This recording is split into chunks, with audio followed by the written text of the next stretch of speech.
sanamu yake ya dhahabu, na akasema ya kwamba ni lazima siku ile kutakapopigwa vinumbi na zeze na dumali, haleluya, kila mtu akainamie ile sanamu alikuwa ameitengeneza ya dhahabu. Haleluya, Bwana asifiwe.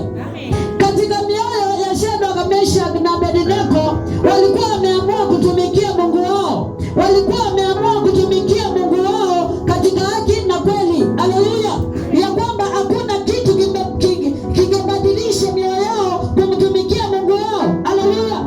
Kwa hivyo mfalme akatoa amri ya kwamba ni lazima kila mtu akainamia ile sanamu aliyoitengeneza ya dhahabu. Kumbuka hapa tunaongelelea mfalme. Haleluya.